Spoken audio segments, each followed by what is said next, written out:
In this video, I'm going to explain to you how to use intermittent fasting for fat loss and see results like this in 1 month. What is going on, person watching this video? Welcome to my channel. My name is Austin Pace. I am a certified personal trainer. On this channel, I put out weekly videos. Some are entertaining, some are helpful, a variety of content that I think you would like to subscribe to. So if you want to stay in tune with my content, make sure to leave this video a thumbs up, hit that subscribe button, and turn on the bell notification so you can be notified when I put out a new video. So my goal with this video is to make intermittent fasting seem very, very simple and applicable so you can start using it literally right when you stop watching this video for yourself. So I think it's just a good idea to first answer the question of what exactly is intermittent fasting, and I'm going to play a clip from an old video I made about intermittent fasting that has done really well on YouTube, and I think it's literally the best explanation I've ever done about intermittent fasting. Now, the first thing you must understand is intermittent fasting is not a diet. Intermittent fasting is an eating schedule, and people who use intermittent fasting simply just skip breakfast and fast for an extended period of time before consuming any calories for the day. Now, we have to understand why intermittent fasting is successful for a lot of people. This ultimately comes down to the premise of how do you lose weight? Weight loss is a result from being in a caloric deficit, and this simply means eating less calories than you burn daily. So if you're consistently eating in a calorie deficit week to week, you will lose weight. Now, the reason that many people who use intermittent fasting have weight loss success is simply because it is restricting their daily caloric intake. For a lot of people, breakfast can be a very calorically dense meal. So if you completely eliminate that meal, that could be close to 200 to 800 calories less that you're not eating per day. And when you skip breakfast and you fast, depending on how long you fast, you will have less time to eat before you go to sleep. A lot of times for people, this will result in eating less calories, enough to be in that caloric deficit. Now that you understand what intermittent fasting is, I think it's really important to ask yourself, why do you want to use intermittent fasting? I think there's a correct answer and maybe an incorrect answer to this question. If you're wanting to use intermittent fasting just because you've heard that it's the best diet to use or that it has made a lot of people lose weight, I don't think you're looking at it the right way. Now, if you understand that dieting and losing weight all comes down to a caloric deficit and you're wanting to try intermittent fasting out to help you more easily eat in your calorie deficit, then I think that you're on the right path. In my opinion, intermittent fasting is going to really help out someone who wants to lose weight, who has a big appetite, likes to eat big, satiating meals in one sitting, and can go a few hours without eating and not feel like they're starving. That person is 100% myself, and in the past when I tried dieting and eating frequent small meals throughout the day, I never felt satiated, I never felt full, and it completely drifted me away from how my body naturally likes to eat. So I have been able to lose weight using other methods and strategies other than intermittent fasting, but this transformation right here was about 12 pounds lost for me in 1 month, and I specifically remember thinking to myself, holy shit, that was the easiest diet and month of losing weight I've ever done. And ever since then, I have applied intermittent fasting and have used it every single time I want to lose weight and go on a diet. So let's answer the question, how should you use intermittent fasting, particularly for weight loss? Now, before you start planning your fasting window and strategy, I think you need to have your calories set. You need to know what your calorie deficit is. Use an app like MyFitnessPal to track these calories and macros. And there's two things that you need to consider. What time do you wake up and what time do you go to bed? Let's use my schedule as an example. So I wake up around 5:30 a.m. every single morning, and I usually go to bed around 9 to 10 p.m. So when trying to figure out my fasting window and my eating schedule,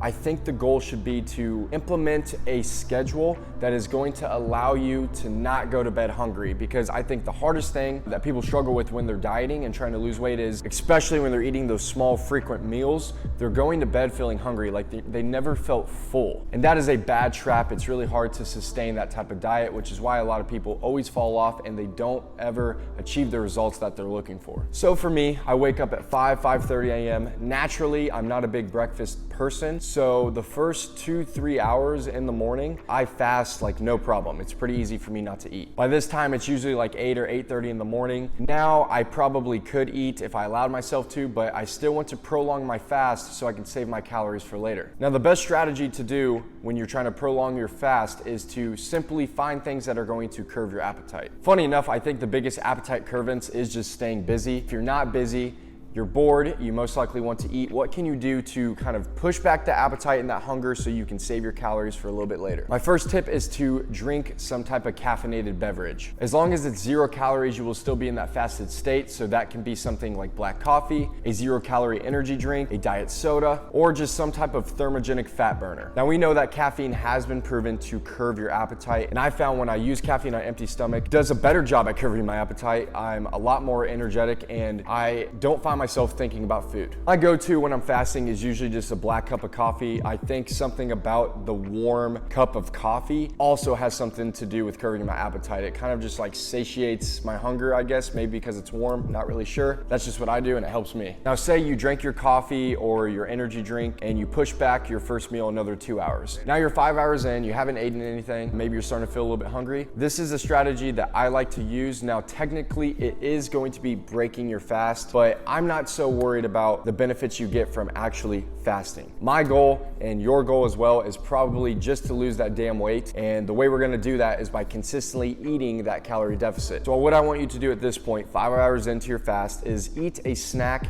that is low calorie, very fibrous, micronutrient dense, and a lot of volume for the amount of calories it is. Some of my favorite foods for this snack are apples, bell peppers, you can dip them in salsa, a big veggie salad with 0 fat dressing, a bowl full of berries. Might be a good idea to knock out a protein shake to up your protein intake for the day. You know, these snacks, although it is breaking your fast, you want to keep this snack under about 200 calories, and that's not going to put that much of a burden on the rest of your calories for the day. And what I find is when I do that, I eat that small low calorie snack around 10 or 11 o'clock. It tides me over another 1, 2, 3, sometimes even 4 hours before I have that first big meal. So in most cases, that will tide me over, let's say 2.5 hours. So now at this time, it's 1 o'clock, I'm ready to have a big meal. And if my calorie amount to lose weight is, let's say 2,300 calories, then I still have, after that 200 calorie snack, 2,100 calories to eat. So I'm gonna eat like a 900 to 1,000 calorie meal. I eat that meal around 1 p.m. I am feeling very full and I'm busy at work. I'm most likely not even going to be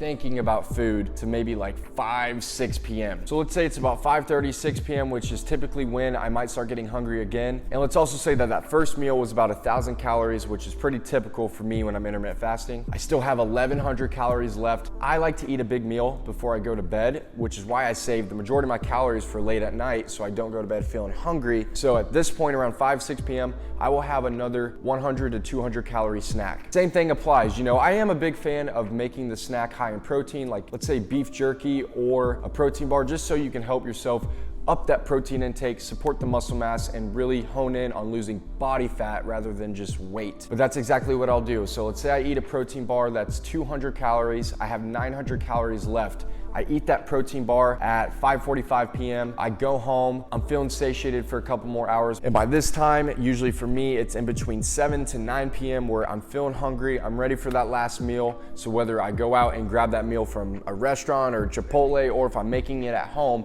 I'm still tracking those calories, but I know it still fits my total caloric intake. And I get to sit down and chow down on a 900 to 1,000 calorie meal and not feel guilty about it. Finish my meal, it's 8:30 p.m. I'm feeling so damn full. I'm tired from a long day. I go to bed feeling not hungry, which is the best feeling in the world when you know you're eating a low enough calorie amount to lose weight. I wake up, I weigh myself every single day, especially during that month transformation. My body weight was going down about 2 pounds per week, which is around a 700 to 1,000 calorie deficit. And it's a great feeling. It's such a guilt-free feeling. So what you should do is definitely weigh yourself in the morning. Look at your weekly averages. Obviously, your weight's gonna fluctuate, so you can't dictate your fat loss results based off your weigh-in every single morning. Weigh in every single morning so you can take your 7-day average. And if you're doing this correctly, you're eating that calorie deficit, and you're consistent with this schedule, fat loss will be very, very simplified and easy for you. Now, I know something you're probably wondering is what should you be eating, what types of foods? I just want you to track your calories. I look at it as a numbers game, so whether you're cooking yourself or you're getting meals out, make good choices, track the calories. You will learn and figure out what kind of foods fit your macros and keep you full, and the foods that you like eating. I don't think you have to be super restrictive. I think as long as you eat that calorie amount, you focus on eating enough protein, and you have just an overall relatively healthy diet with fruits and veggies, use this strategy. You will never feel hungry. Not only that, I think that you'll find yourself being more productive in the morning because you're not thinking about when you have to eat. And it's just simply the greatest fat loss strategy that I've ever used for myself and a lot of the clients that I've helped lose weight as well. So the question of the day is, if you could eat one meal every single day while losing weight, what would that meal be? For me, it is Chipotle. And when I was intermittent fasting for this transformation, I was actually eating Chipotle like 4 days a week, and I was getting whatever I wanted. I made it fit. I tracked my calories and macros. I used intermittent fasting, eating 2 large ass meals per day, 1 to 2 small snacks, and that's how I made it happen for myself. Comment below and let me know what that meal would be for you. If you like this video, chances are you will like my content that I put on other platforms. So if you're on TikTok or Instagram, hit me up on there, send me a message. I'm always willing to say what's up and have a chat with you. Until next time, I hope you have every tool and a full understanding of what you need to do to start applying intermittent fasting literally as soon as you click out of this video. Thank you for sticking to the end and watching the entire video. I will see you in the next one.